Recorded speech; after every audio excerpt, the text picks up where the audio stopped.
فاسق کون ہوتا ہے اس کو اللہ تعالیٰ واضح فرما رہا ہے کہ اگر آپ سے کوئی پوچھے کہ فاسق کو ڈیفائن کرو، فاسق کو ڈسکرائب کرو، فاسق کیا ہوتا ہے، تو اللہ تعالیٰ یہ قرآن کی روش ہے کہ جب متقین کہتا ہے تو پھر متقین کی کچھ صفات بھی بیان کر دیتا ہے، مومنین کہتا ہے تو مومنین کی کچھ صفات بھی بیان کر دیتا ہے. اسی طرح یہاں پہ فاسقین کا ہے تو فاسقین کی بھی کچھ صفات کے ذریعے ان کی علامات بتا رہا ہے فاسق کون ہوتے ہیں. پہلی صفت بہت ہی قابل توجہ ہے، ساری باتیں ہی قابل توجہ ہیں لیکن یہ خاص طور پر اس لیے کہ یاد رکھیے آج ہماری زندگیوں میں ہم میں سے اکثریت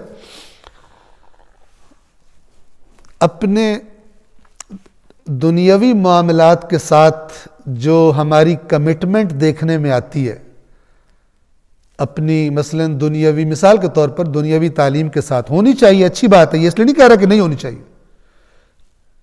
جس کام سے بندہ کمیٹڈ ہوتا ہے اسی میں آگے بڑھتا ہے. جس بندے کی کوئی کمٹمنٹ نہیں ہوتی، وہ چاہے کاروبار ہو چاہے کچھ بھی ہو، وہ آگے نہیں بڑھ سکتا، پھلتا پھولتا نہیں ہے.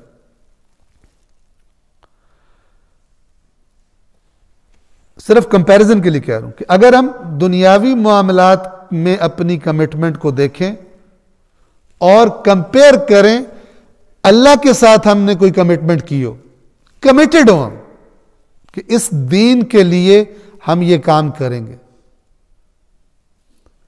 تو بہت زیادہ فرق نظر آئے گا دینی معاملات میں ہماری کمٹمنٹ نہ ہونے کے برابر ہے. اور میری مراد روٹین کے واجبات نہیں ہیں، اس سے ہٹ کر، چونکہ یہ جو واجبات ہیں یہ تربیتی امور ہیں. نماز تربیت ہے، حج تربیت ہے، عمرہ تربیت ہے، مثال کے طور پر روزہ تربیت ہے لعلکم تتقون، تاکہ تمہارے اندر تقوی پیدا ہو. اس ٹریننگ سے اللہ تعالیٰ کچھ نتائج لینا چاہتا ہے. جیسے کمپنیاں ہوتی ہیں نا، اپنے ورکرز کی پرفارمنس کو بہتر بنانے کے لیے ان کو کورس کرواتے ہیں، نئے نئے کورس کراتے ہیں تاکہ ان کی پرفارمنس بہتر ہو جائے. تو نماز روزہ بہتر بنانے کے لیے ٹریننگ والی جگہ ہیں. اس کے ذریعے اللہ تعالیٰ کچھ نتائج لینا چاہتا ہے، اور وہ نتائج کیا ہوتے ہیں؟ ہماری کمٹمنٹس کہ ہم معاشرے میں کیا کریں گے. تو جب ہم اپنی زندگیوں کو دیکھیں تو دنیا سے کمٹمنٹ کی مقدار بہت زیادہ نظر آتی ہے دنیاوی امور سے، اور اللہ کے معاملات سے کمٹمنٹ ہمیں بہت کم دکھائی دیتی ہے. اس اعتبار سے یہ آیت بڑی خطرناک آیت ہے، اور اللہ گمراہ نہیں کرتا اس سے سوائے فاسقوں کے. کون فاسق؟ الذین ینقضون عہد اللہ من بعد میثاقہ. وہ لوگ، فاسق کون ہیں؟ وہ لوگ کہ جو توڑ ڈالتے ہیں اللہ کے عہد کو اسے باندھ لینے کے بعد. میثاق وثوق سے ہے، اور وثوق کہتے ہیں سادہ لفظوں میں پکا کر لینا. مجھے اس بات پر وثوق ہے، یعنی یہ بڑی پکی بات ہے، سادہ لفظوں میں سمجھنے کے لیے. میثاق پکے عہد کو کہتے ہیں کہ اللہ کے عہد کو مضبوطی سے باندھ لینے کے بعد جو لوگ اسے توڑ دیتے. اب یہ سن کر میں ایک اطمینان کا سانس لوں، شکر ہے میں نے تو اللہ سے کوئی پکا عہد کیا ہی نہیں کہ میں نے توڑا ہو. ٹھیک ہے نا، اسی تو بچ گئے. ایسا اللہ نال کوئی عہد کیتا ہی نہیں، ہم نے کیا ہی نہیں، لہذا ہم تو فاسق ہیں ہی کوئی نہیں، پیچھے ہی بچ گئے. ایسا نہیں. خود اللہ کی توحید کا اقرار عہد ہے، یا پکا ہے یا پکا نہیں. اللہ کی توحید کا اقرار کہ اشہد اللہ الہ الا اللہ، کہ کوئی معبود نہیں ہے، یعنی کوئی قانون نہیں ہے. آپ دیکھیں لا اکراہ فی الدین قد تبین الرشد من الغی، دین میں کوئی زبردستی نہیں ہے، جس نے آنا خود آئے. کیوں؟ اس لیے کہ ہدایت اور گمراہی واضح ہو چکی ہے. اللہ کے رسول کے آنے کے بعد، قرآن آنے کے بعد ہدایت و گمراہی واضح ہے. زبردستی کسی کو دین میں لانے کی ضرورت نہیں ہے، اس کو دیکھے اور خود آئے. اصل زبردستی کسی کو دین میں لانا معنی نہیں رکھتا. دل زبردستی چیزوں کو قبول نہیں کرتا، وہ یا قبول کرتا ہے یا رد کرتا ہے. ہدایت گمراہی سے علیحدہ ہو چکی ہے. تو ہدایت کیا چیز ہے؟ کون آئے گا ہدایت کی طرف؟ اللہ بتا رہی ہے آیت الکرسی سے اگلی آیت جو ہے، فَمَن يَكْفُرْ بِالطَّاغُوتِ، جو کفر کرے، انکار کر دے طاغوت کا، ہر غیر اللہ، اللہ کے مد مقابل، اللہ کے قانون کے مد مقابل کوئی بھی چیز جو خدا کی طرف سے آنے والی چیز کے مد مقابل ہو، وہ طاغوت ہے. وہ نظریہ ہو، وہ کوئی بندہ ہو، وہ کوئی حکمران ہو، وہ کچھ بھی ہو، طاغوت ہے. تو فَمَن يَكْفُرْ بِالطَّاغُوتِ، پس جو طاغوت کا انکار کر دے، وَيُؤْمِن بِاللَّهِ، اور اللہ پر ایمان لائے. یہ کیا ہے؟ یہ کلمہ ہے لا الہ. یہ کفر بالطاغوت ہے. کسی غیر اللہ کو میں نہیں مانتا. ٹھیک ہے؟ وَيُؤْمِن بِاللَّهِ، اِلَّا اللہ، سوائے اللہ کے. ٹھیک ہے؟ اب یا یہ کچا ہے یا یہ اوپر اوپر سے کہا گیا ہے، اس کا مفہوم ہی نہیں پتا، اس کی شدت نہیں پتا، اس کے ساتھ کمٹمنٹ نہیں پتا، اس کے تقاضے نہیں پتا، وہ کچا عہد ہے. پکا عہد شعور کے ساتھ، بصیرت کے ساتھ باندھا جاتا ہے. اب کوئی شخص عہد کو پکا کرنے کے بعد توڑ دے، اسے اللہ تبارک و تعالیٰ کیا کہتا ہے؟ فاسق کہتا ہے کہ اس نے میرے ساتھ کیے ہوئے عہد کو توڑ دیا. پس جس کی کوئی کمٹمنٹ ہے ہی نہیں، وہ اس طرف سے خطرے میں ہے. اللہ کے ساتھ، اللہ کے دین کے ساتھ اپنے آپ کو کمیٹڈ نہیں سمجھتا. دیکھیں اسلام کے آغاز میں دیکھ لیں، رسول اللہ کہہ رہے ہیں آؤ میرے ساتھ. اب ان کو نظر آ رہا ہے جہاں جا رہے ہیں وہاں موت ہے سیدھی سیدھی. وہ تو اللہ مدد کرے اور انسان فتح عطا کر دے، وہ الگ بات ہے.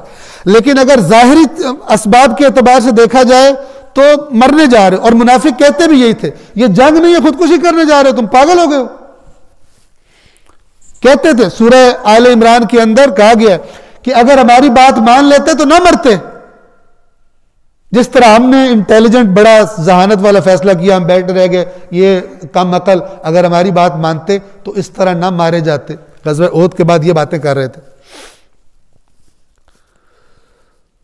وہ جو کمیٹڈ تھے رسول اللہ کے ساتھ، وہ بغیر کسی تردد کے فوراً لبیک کہتے تھے. کمٹمنٹ یہ ہوتی ہے کہ اللہ کی وحدانیت، اللہ کے رسول کی رسالت کی گواہی دے چکے ہیں، اب اللہ کا رسول بلاتا ہے، بغیر کسی تردد کے پہنچ جاتے ہیں وہاں پہ. یہ کمٹمنٹ ہے. اور جو نہیں جاتا، جو تردد کا شکار ہے، اس کا مطلب ہے اس نے اپنی کمٹمنٹ کو، اس نے منہ سے کلمہ پڑھا، رسول کو یقین دلا دیا کہ میں تو آپ کا ہو گیا ہوں، لیکن ہوا نہیں ہے. اس نے پکا عہد نہیں باندھا. بس عہد کو باندھ کر توڑ دینا وہ تو ہے ہی ہے خراب، لیکن عہد کا نہ ہونا، کمٹمنٹ کا نہ ہونا اللہ کے ساتھ، یہ اس کا مطلب ہے کہ ابھی تک پوری طرح اندر بھی نہیں آیا اس دائرے کے جس دائرے میں آنے کا دعویٰ کرتا ہے اور اپنے آپ کو سمجھتا ہے کہ میں ہوں اس دائرے میں. بس ہم کوشش کریں کہ پروردگار عالم کے ساتھ آہستہ آہستہ چیزوں کی کمٹمنٹ کریں. جیسے اپنے دنیاوی امپورٹنٹ کام جن کو ہم کہتے ہیں ان کے ساتھ ہم کمیٹڈ ہوتے ہیں. آپ نے دیکھا ہوگا نا، بعض اوقات کوئی کام امپورٹنٹ ہوتا ہے تو اگر گھر میں بیگم کہے کہ آج آپ نے میرے ساتھ جانا ہے ادھر مثلا امی کے گھر ہمارے، تو آپ کیا کہتے ہیں کہ آج آپ خود چلی جاؤ کیونکہ مجھے کام امپورٹنٹ ہے، کمٹمنٹ والا کام ہے. اگر مسلمانوں کی ایک تعداد اس دین کے ساتھ کمیٹڈ ہو جائے تو یہ دین دوبارہ اٹھان لے گا اور اللہ تعالیٰ اس کو وہ عطا کرے گا.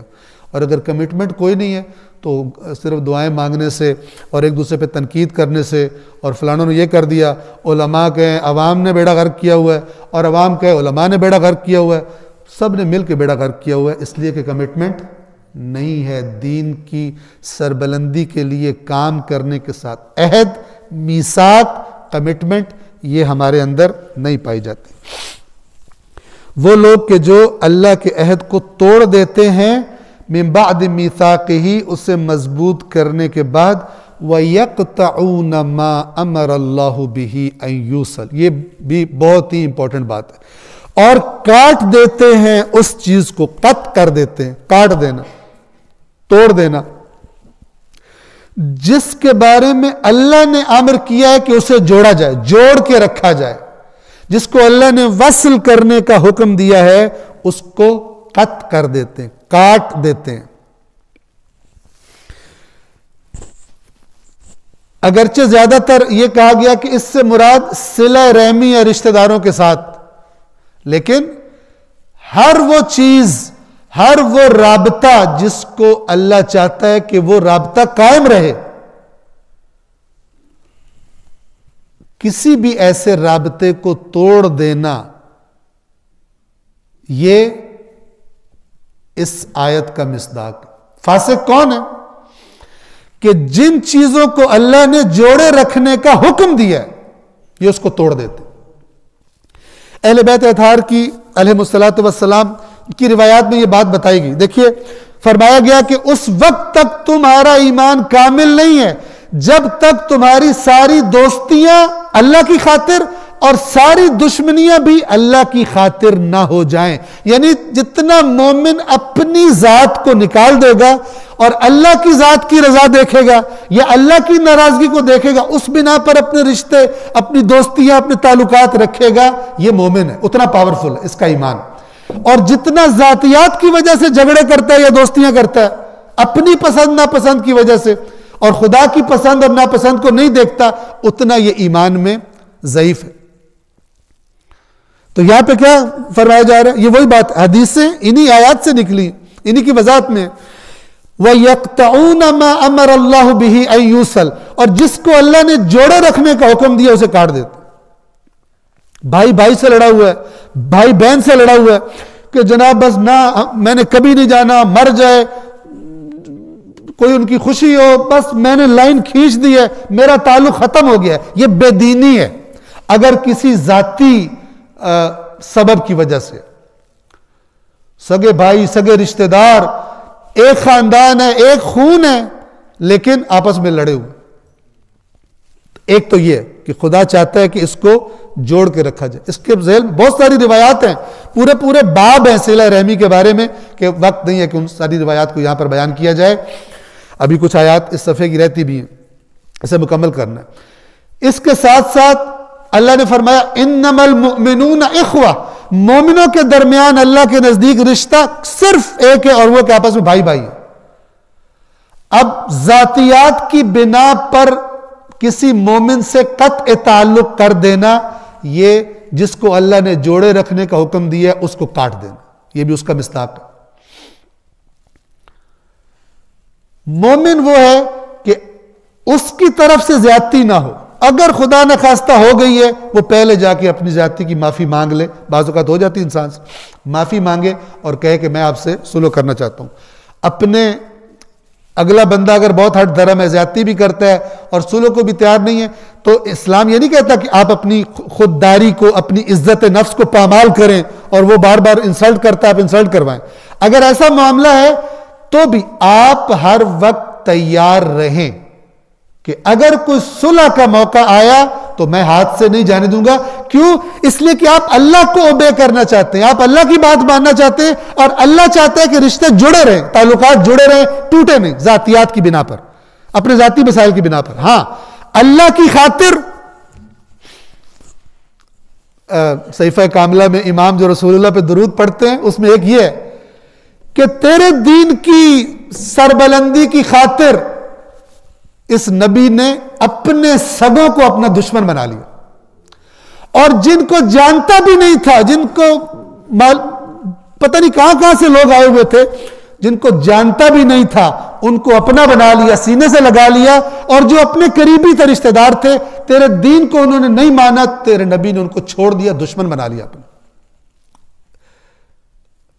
اللہ کی خاطر محبت، اللہ کی خاطر بغض، اور جو ذاتیات کی وجہ سے دین اسلام اس کی گنجائش نہیں رکھتا، جہاں پر یہ ہیں لڑائیاں، وہاں پر ایمان کا ضعف اور دین کی صحیح سمجھ نہ ہونا، یا سمجھ ہونا لیکن ماننا نہیں، اپنی ذاتی انا کی وجہ سے یہ چیزیں دخیل ہوتی ہیں، اور کاٹ ڈالتے ہیں اس چیز کو جس کو اللہ نے جوڑنے کا، جوڑے رکھنے کا حکم دیا ہے، وَيُفْسِدُونَ فِي الْأَرْضِ، اور زمین میں فساد کرتے ہیں۔ فساد کسے کہتے ہیں؟ سمپل لفظوں میں اللہ تبارک و تعالی جس طرح دیکھنا چاہتا ہے معاشرے کو، کوئی ایسا کام کہ جو اس میں خرابی پیدا کرتا ہے وہ فساد ہے۔ ہر نافرمانی فساد ہے، چاہے اکیلے کمرے میں بیٹھ کے کی جائے اور چاہے اجتماع اور معاشرے کے اندر کی جائے، فساد ہے۔ وہ ہر عمل اپنے اثرات رکھتا ہے، ہر خدا کی نافرمانی فساد کے دائرے کے اندر آتی ہے۔ اولئک ھم الخاسرون، جن لوگوں کی یہ صفات ہیں، یعنی یہ جو اس قسم کے فاسق لوگ ہیں، یہی خاسرون میں سے ہیں۔ خاسر اسے کہتے ہیں کہ جب اینڈ آف دا ڈے کیا ہو، اس کے پاس کچھ بھی نہ بچے، یعنی جو صبح کے ٹائم اس کے پاس سرمایہ تھا، جس کو اچھی جگہ لگا کر کما سکتا تھا، زیادہ بڑھا سکتا تھا، جب شام کے وقت دن ختم ہو تو وہ خالی ہاتھ ہو، یعنی کمایا تو کچھ بھی نہیں، جو پاس تھا وہ بھی گنوا دیا۔ روز قیامت اللہ کے نافرمانوں کی یہ حالت ہوگی کہ جو اللہ نے زندگی دی تھی، صلاحیتیں دی تھی، عقل دیا تھا، رزق دیا تھا، اگر اس کو خدا کی رضا کے لیے استعمال کرتے تو کئی گنا بڑھ گیا ہوتا، اور اب اس حالت میں آئے ہیں کہ جو سرمایہ تھا عمر کا وہ بھی ہاتھوں سے ضائع کر چکے ہیں، اور ان کے پاس کچھ بھی نہیں۔ خاسر کہتے ہیں جس کے پاس کچھ بھی نہ بچے۔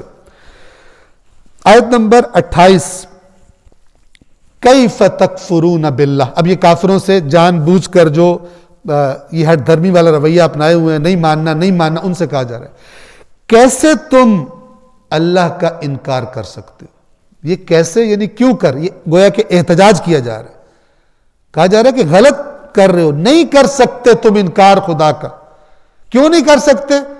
اپنے وجود پر غور کرو۔ کچھ عرصہ پہلے یہ جو بدن تمہیں اپنا اتنا اچھا لگتا ہے، تمہیں اپنی شکل پہ بڑا ناز ہے اور تم اتنا اکڑ کے چلتے ہو، اس بدن کے جو اعضاء تھے کچھ عرصہ پہلے اس زمین کا بے جان حصہ تھے۔ اسی زمین کے اندر سے ہم نے تمہارے اس جسم کو نکالا۔ کس نے نکالا ہے؟ جو نکالنے والا اس خالق کا، تمہیں بنانے والے کا تم انکار نہیں کر سکتے۔ کوئی دلیل اس کائنات میں نہیں ڈھونڈ سکتے کہ تم اس کا انکار کر دو۔ رٹ لگا سکتے ہو نہیں ہے نہیں ہے نہیں ہے، دلیل نہیں دے سکتے کہ وہ نہیں ہے۔ اس کے نہ ہونے کی دلیل آج تک بڑے سے بڑے ملحد بھی اور ایتھیسٹ بھی دلیل پیش نہیں کر سکے ایسی کہ جس کے ذریعے وہ کہیں کہ ہم نے ثابت کر دیا کہ اللہ نہیں ہے۔ زور لگاتے ہیں، رد نہیں کر سکتے۔ اور خدا کے وجود کی ایک بہت بڑی جو چیز ہے، انسان اپنے وجود سے وہ دیکھ سکتا ہے کہ میں کیسے بنا ہوں، کچھ عرصہ پہلے کیا تھا، کیسے بڑا ہوا، کیسے میری کمزوری کی عمر کا بھی بندوبست کیا گیا تھا میرے خیال رکھنے کا، اور اسی طرح مختلف مرحلے زندگی کے۔ کیف تکفرون باللہ، تم کیسے کفر کر سکتے ہو، انکار کر سکتے ہو اللہ کا، وکنتم امواتا، جبکہ تم مردہ تھے، یعنی ایسے ذرات کی شکل میں تھے کہ تمہارے اندر کوئی جان ہی نہیں تھی۔ فَأَحْيَاكُمْ، تو اس نے تمہیں حیات بخشی، زندہ کیا۔ ثُمَّ يُمِيتُكُمْ، پھر دوبارہ تمہیں مارے گا، دوبارہ تمہیں موت دے گا۔ ثُمَّ يُحْيِيكُمْ، اور اس موت کے بعد تمہیں دوبارہ اٹھائے گا۔ ثُمَّ إِلَيْهِ تُرْجَعُونَ، اور پھر تم سب کے سب زندہ جب کیے جاؤ گے اسی کی طرف تمہیں لوٹایا جائے گا، تاکہ اپنے اعمال کا، اپنی گزاری ہوئی زندگی کا حساب دے سکو۔ آیت نمبر 29، بس اس آیت میں یہ بھی اشارہ ہے، یعنی اس موضوع کی طرف پوائنٹ آؤٹ کیا گیا، اشارہ کیا گیا کہ انسان کی خلقت بے مقصد نہیں ہے۔ اس زندگی گزارنے کے بعد دوبارہ اللہ کی بارگاہ میں اس کو حاضر ہونا ہے. جس کو اس بات کا یقین ہو پھر وہ کہتا ہے کہ جو مجھے حاضر ہونا ہے پھر مجھے کیا کرنا چاہیے, وہ ادھر کیا ہوگا, کیا پوچھا جائے گا یا کچھ نہیں پوچھا جائے گا, اس زندگی کا اس زندگی سے کوئی تعلق ہے یا نہیں ہے, تو پھر انسان اس طرف اپنے آپ کو آگے بڑھائے گا. لاسٹ آیت آج کے لیے آیت نمبر 29, هُوَ الَّذِي خَلَقَ لَكُم مَّا فِي الْأَرْضِ جَمِيعًا, وہی ہے جس نے تمہارے لیے خلق کیا ہے جو کچھ زمین میں ہے سارا کا سارا. اب یہاں سے انسان کی امپورٹنس کہ جو کچھ ہمیں دکھائی دیتا ہے اللہ تبارک و تعالی اس کو خلق فرما رہا ہے کس کے لیے؟ انسان کے لیے. چونکہ اگلی آیت میں انشاءاللہ کہ جو جب اگلا درس ہوگا تو ہم پڑھیں گے, کیونکہ اللہ کا نائب اللہ نے قرار دیا انسان کو زمین پر. اللہ کے نائب نے ان چیزوں کو یوز کرنا ہے, اور ان کو یوز کر کے اچھے طریقے سے اگر کرے گا تو اچھے انجام پہ جائے گا, برے طریقے سے کرے گا برے انجام پہ جائے گا. لیکن یہ ساری کی ساری چیزیں انسان کو مد نظر رکھ کر انسان کے لیے, انسان کی آزمائش کے لیے بنائی گئی. یعنی یہ انسان کی خدمت کے لیے ہیں.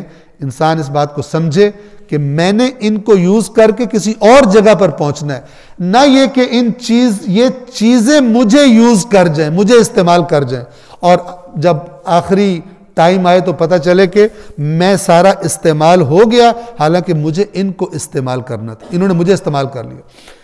مطلب میں نے ایک ہدف بنایا, میں نے فلان چیز خریدنی ہے اور ساری عمر اس میں لگا دی, بس میں نے یہ چیز بنانی ہے, یہ چیز میں نے خریدنی ہے, وہ چیز مجھے استعمال کر گئی. میری زندگی اس کے لیے نہیں تھی, میری زندگی کسی اور مقصد کے لیے تھی کہ جو اللہ تبارک و تعالی چاہتا تھا.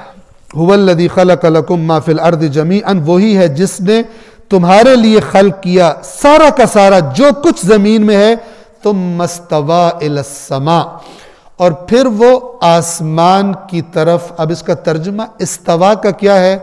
کسی چیز کا احاطہ کر لینا, مکمل اپنے اختیار میں ہونا بغیر کسی ڈسٹربنس کے.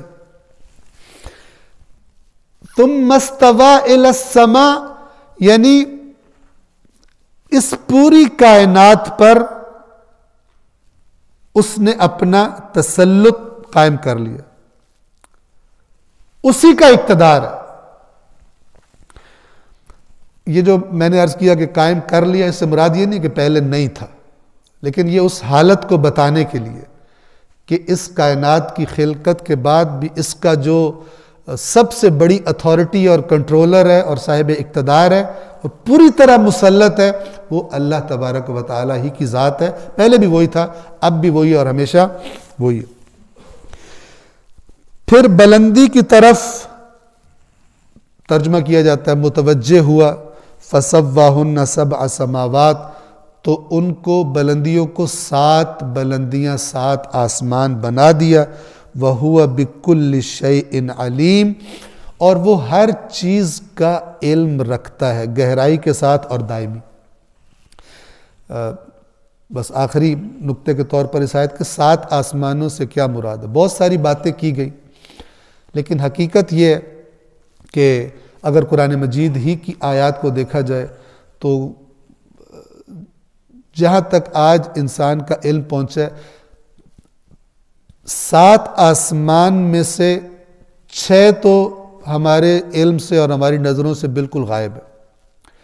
اس لیے کہ اللہ نے قرآن میں بتایا ہے وَزَيَّنَّا السَّمَاءَ الدُّنْيَا بِزِينَةٍ الْكَوَاكِبِ, ہم نے ستاروں کی زینت سے سب سے نچلے آسمان کو سجایا. تو یہ جتنی بھی مثلا ہمیں ابھی کائنات نظر آتی ہے کہ میں نے چیزیں نوٹ کی ہوئی تھی, لیکن ظاہر ٹائم تمام ہے, میں جو بعض جو یہ اسپیس کا مشاہدہ کرنے والے ٹیلیسکوپ اور اس قسم کے ادارے ہیں, ان کے بعض مشاہدات کہ ہم اس کو یوز کرنے سے پہلے دنیا کو کائنات کو کتنا چھوٹا سمجھتے تھے, اور جب ہم نے اس کے ذریعے دیکھا تو کس قدر بڑی کائنات تھی جو ہم ابھی تک دیکھ پائے ہیں, اور جو نہیں دیکھا وہ اس سے بھی زیادہ بڑی ہے. تو یہ پہلا جو آسمان ہے, پہلی جو بلندی ہے جس کے نیچے یہ سارے ستارے, ساری گیلیکسیز, یہ سب چیزیں جس کے اندر آتی ہیں, یہ پہلا ہے. اور اس کے مزید دوری پر اور اس سے اوپر 6 مزید ہیں کہ جہاں تک انسان کا علم اور ابھی انسان کا بچپنا ہے. خدا بہتر جانتا ہے کہ انسان کا علم جب ترقی کرے گا اور آگے جائے گا تو کیا کیا انسان کے مشاہدے میں آئے گا. ابھی کل یا پرسوں میں پڑھ رہا تھا ایک آرٹیکل, تو اس میں یہ تھا کہ یہ جو آپ کو معلوم ہوگا, یہ جس کہکشاں میں ہم رہتے ہیں, ملکی وے جس کو کہتے ہیں, اور اس کے اندر یہ ایک چھوٹا سا نظام شمسی ہے, سولر سسٹم, جو ہمارا ستارہ سورج اور اس کے گرد ہماری زمین گھوم رہی ہے. صرف یہ کہکشاں کہ جیسی کھربوں ہیں, کھربوں, ٹھیک ہے نا, بس کھربوں ہی کہا جا سکتا ہے, ہزاروں ملینز اور ایسے الفاظ یوز کرتے ہیں. یہ ان میں سے ایک ہے, یہ کہکشاں ایک ہے ان میں سے. اور یہ کتنی بڑی ہے کہ اگر لائٹ کی رفتار سے, روشنی کی رفتار سے ٹریول کیا جائے تو اس گیلیکسی کے, اس کہکشاں کے, جو ہماری ہے سولر سسٹم والی, ایک طرف سے دوسری طرف پہنچنے میں کم از کم 1,00,000 سال لگیں گے. لائٹ کی سپیڈ سے ٹریول کرتے ہوئے, سفر کرتے ہوئے 1,00,000 سال لگیں گے. اور جو اس کی حیثیت ہے اس پوری گیلیکسی میں شاید یہ دکھائی بھی نہ دے. یعنی اگر اس کو بنایا جائے, زمین تو دکھائی دینا دور کی بات ہے, یہ پورا سولر سسٹم دکھائی نہیں دے گا اس میں. یعنی اگر اس کی تصویر بنائی جائے تو اس قدر وسیع اور ایسی اربوں کھربوں گیلیکسیز اور کہکشائیں اس سماء الدنیا کے نیچے ہیں, یعنی جو سب سے پہلا ہے اس کے نیچے ہیں. پروردگار عالم کی قدرت, اس کائنات کی وسعتوں اور اس کے نظم اور اس کی عظمتوں میں غور کر کے انسان بالآخر کچھ نہ کچھ حاصل کر سکتا ہے, اس کی وحدانیت اور اس کی عظمت کی طرف بڑھ سکتا ہے. صلوات پڑھیے محمد و آل محمد.